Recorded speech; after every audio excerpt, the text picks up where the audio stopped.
since then, over these past 18 years, I think people have gotten very much exhausted with the franchise. There have been very few flaws in the actual second to second gunplay and gameplay of these games. Something Call of Duty and Call of Duty alone can do. Call of Duty should have failed years ago. So why hasn't it? I think this is an interesting topic because of a couple reasons. First off, Call of Duty Black Ops 7 just released today, so we are going to be playing that whilst we're talking about the subject. But also, I think there's a kind of larger discussion I want to have that I don't think I've seen other people talk about. Call of Duty Black Ops 7, it's been about 18 years of constant releases from the Call of Duty franchise.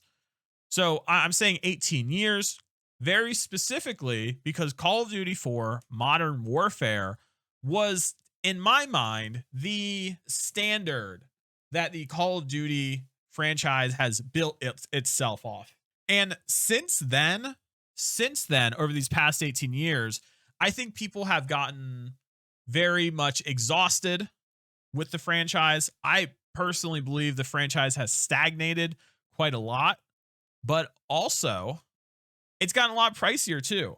There were map packs kind of released constantly. Now, I don't remember exactly when they stopped doing this. I don't really remember when. I kind of fell off the franchise since then, since it's kind of moved to this kind of ecosystem of a franchise. We'll get to that. We'll talk about that. But it's kind of in its own ecosystem now, and since it's moved into kind of its own ecosystem, it doesn't really have map packs. It has battle passes. It's really adopted the battle pass formula. It's adopted the seasonal formula. It has adopted the cosmetic store formula.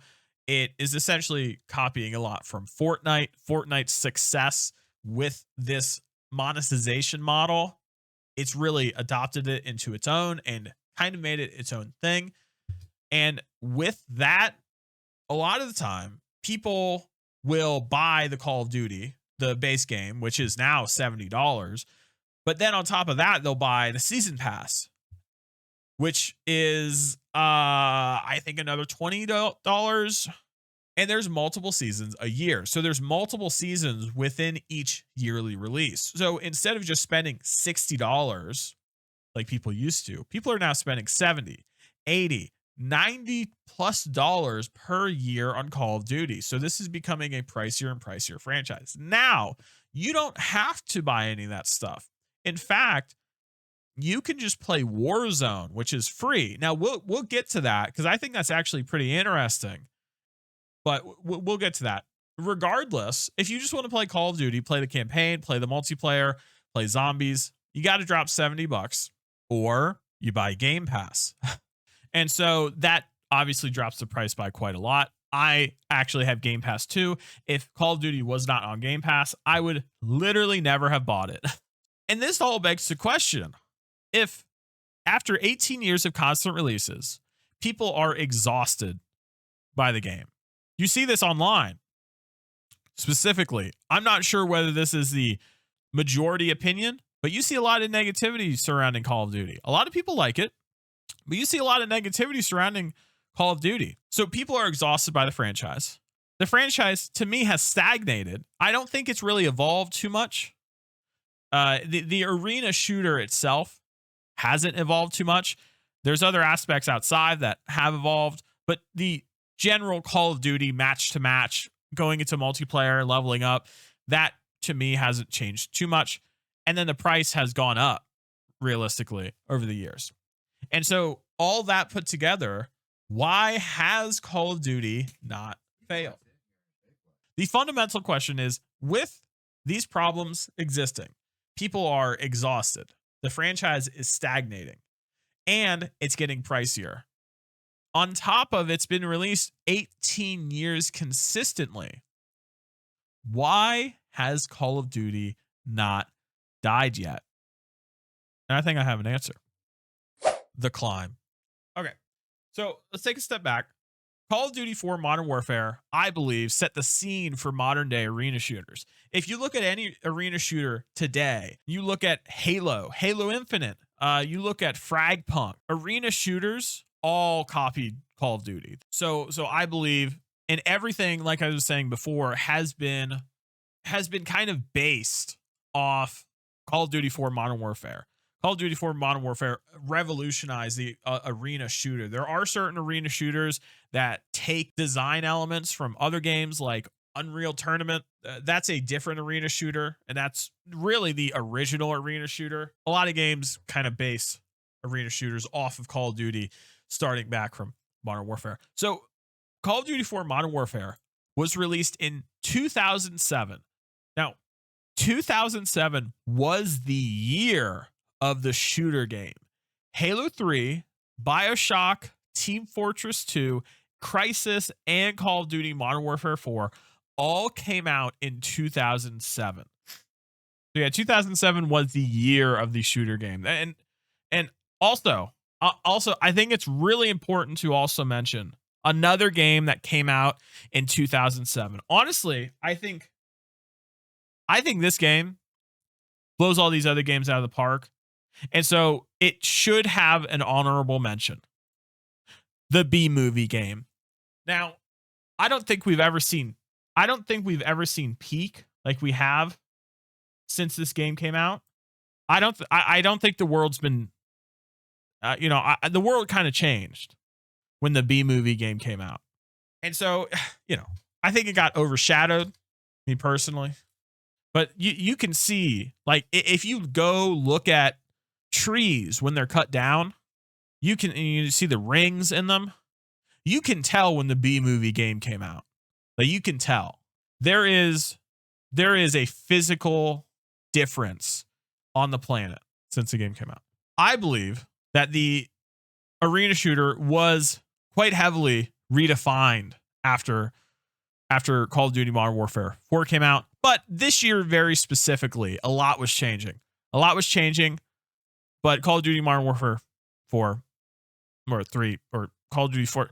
Anyway, it began to change this. Anyway, moving on. The slope. So we're going to be moving into our section about the things that I believe make it so that Call of Duty is actually still around. Why is Call of Duty still around? Why? Yeah, I think one of the main reasons Call of Duty is still popular is because of its brand. It has a lot of money behind it. It has a lot of marketing behind it. And also because of how much money is behind it, a lot of people are just going to gravitate to it. But the next thing is nostalgia. This series being 20 years old, a lot of people grew up playing it, me included.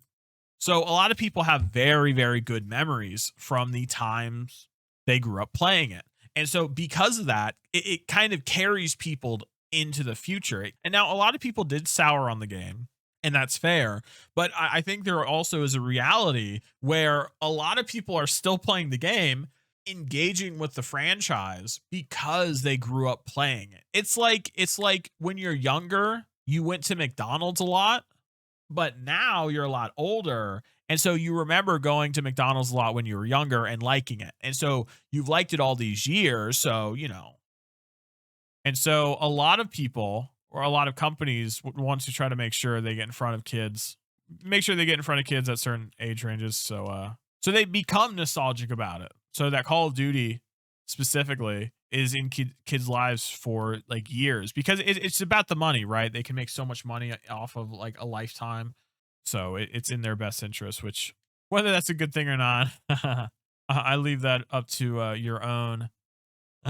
I'll leave that up to your own political beliefs. So, like I was saying, nostalgia is I think a very important part to long-lasting brands.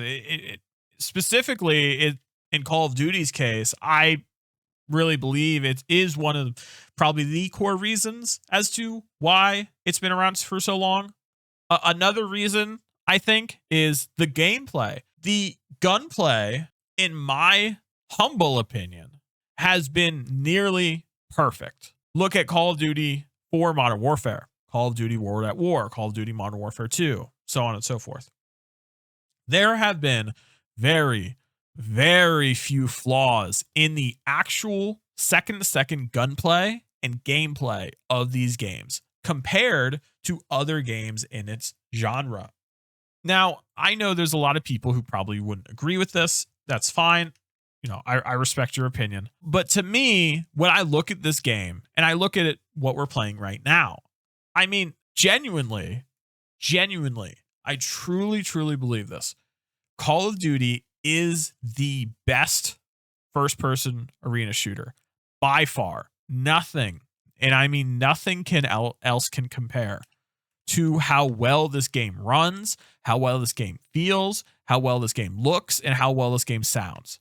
It is masterclass. They have basically perfected the shooter formula. And so, I mean, that's obviously, if the gunplay wasn't good, if the gameplay wasn't good, the game's not going to stick around for long. Or if the gunplay and gameplay declined for a couple years in a row, people are going to fall off. So Call of Duty is not just because of the brand. It's not just because of the nostalgia. It's not even just because of the gunplay. The Crest. I believe one of the largest reasons why Call of Duty has still continually stuck around after all these years is not just because of those three previous points, but very specifically something Call of Duty and Call of Duty alone can do. It can release yearly because of the amount of money Call of Duty has behind it. Because of the amount of money Call of Duty makes every year in its pricing structure and its monetization models, it is able to release a nearly perfect game every single year for nearly 20 years. Through constant revamping and or dropping / adding features, it has been able to maintain a consistent and large and increasing player base over these past 20 years, which any other entertainment medium has an extremely difficult time doing. Now, I'm glazing a lot. I understand that. I understand that. And I think that's a fair assessment of my statement. But it's true. And it's hard to disregard these points. It really is. You can't just ignore this fact.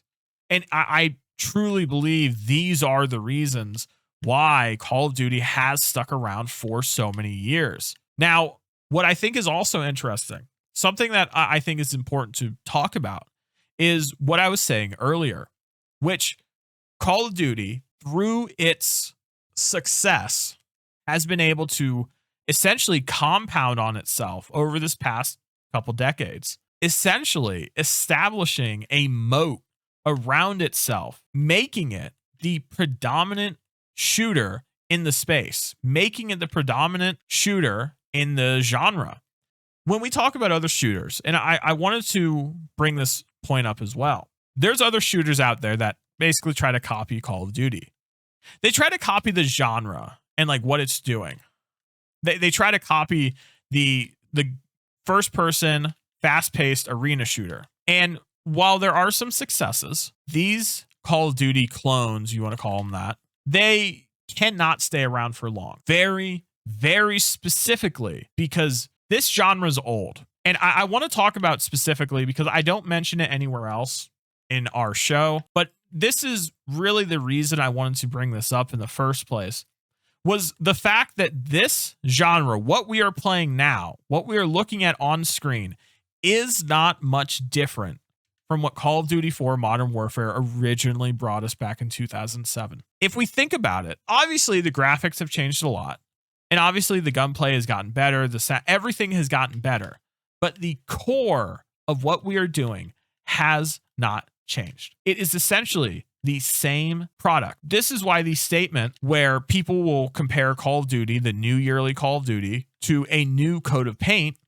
come from. And it's true. It really is. This is basically the same game from 2007. Now, it's improved a lot, but because of the success Call of Duty has had and because of the money that's behind it, it can still keep the same gameplay formula for nearly 2 decades. It can.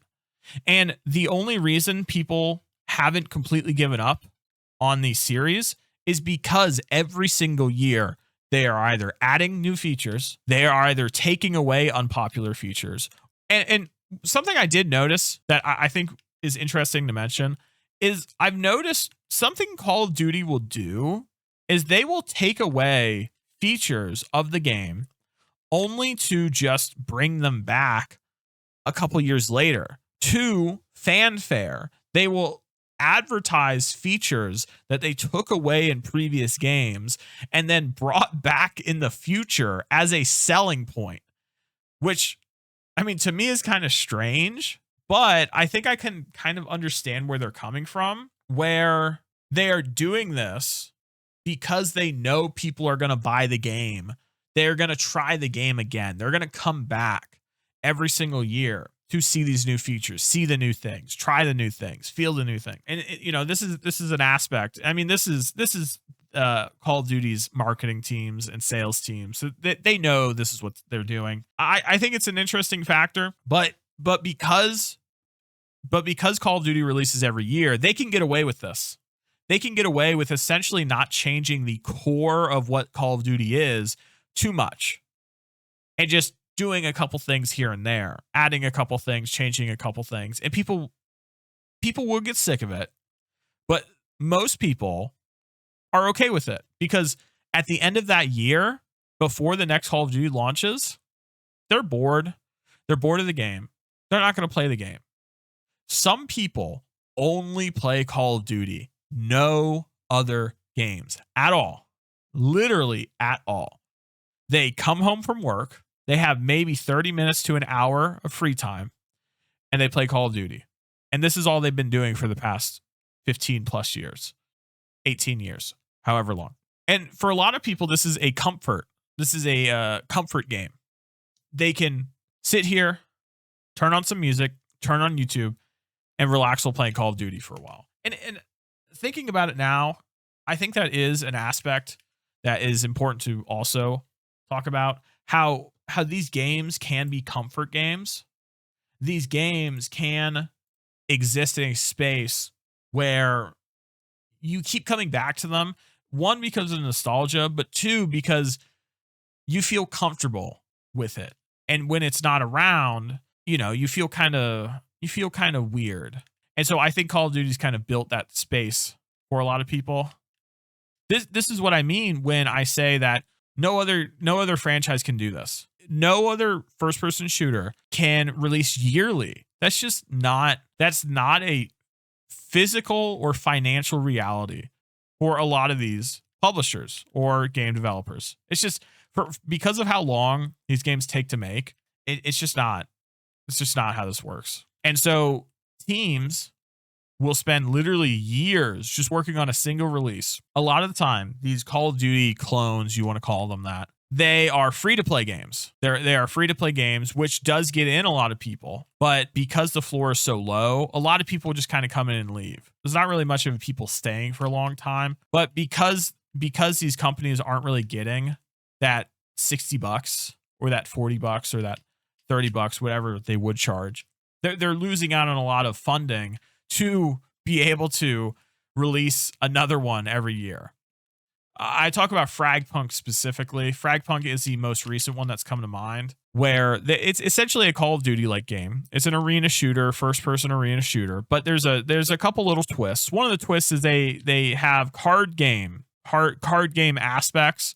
So there's these cards that you can use and that you can get that do different effects. Like one is a card that makes all your bullets homing. So all your bullets home in on the other players.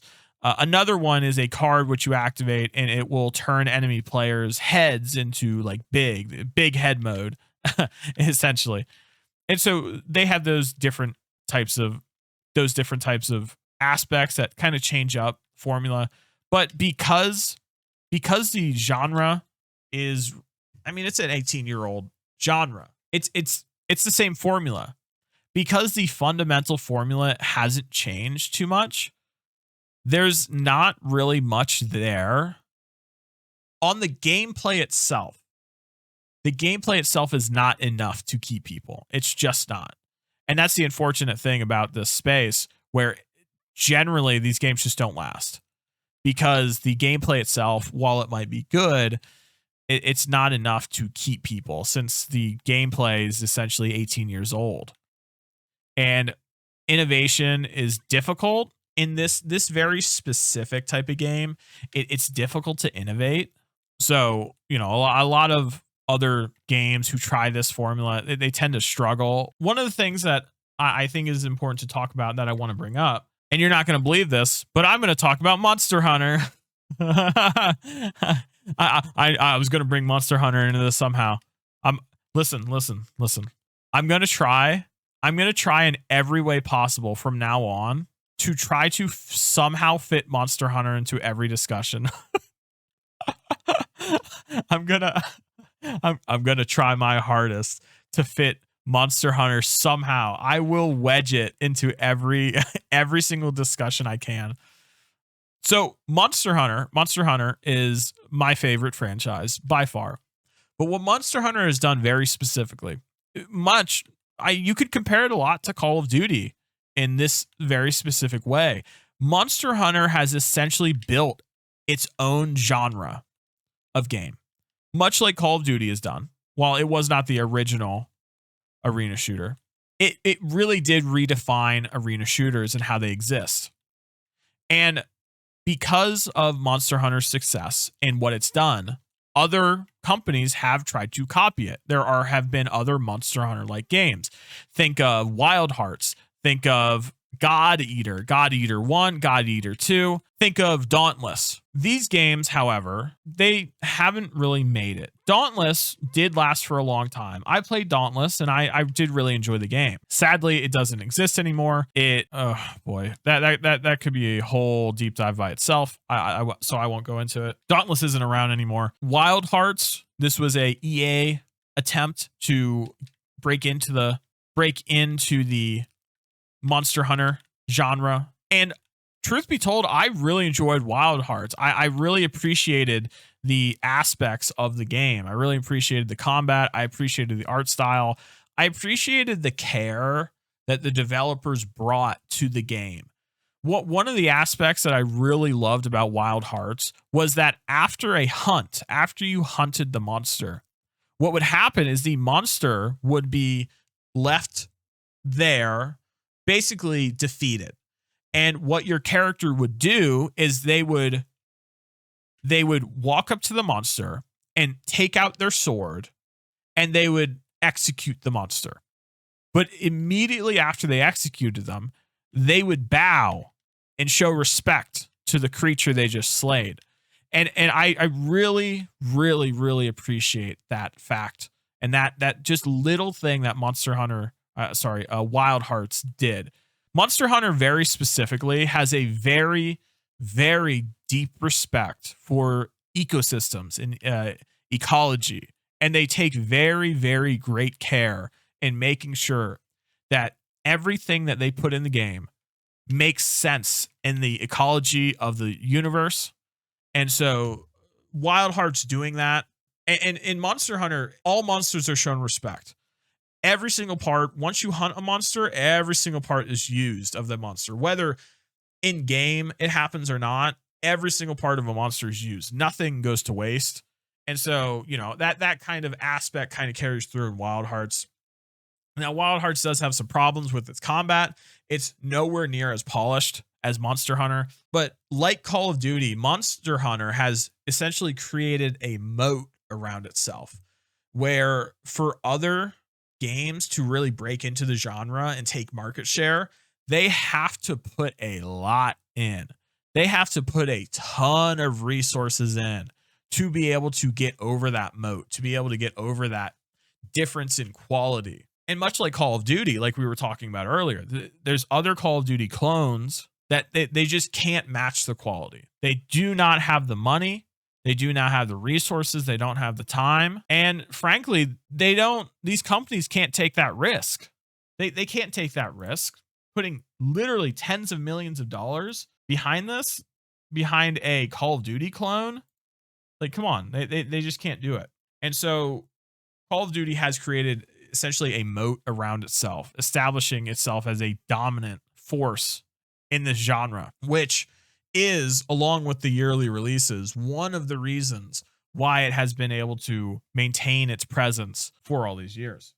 So the Summit. Okay, so going back to it, Call of Duty has maintained essentially brand dominance in this genre. No other game can even match the amount of marketing and push and motion that Call of Duty has. With its yearly release structure on top of that, it maintains a constant, it's a constant in people's lives.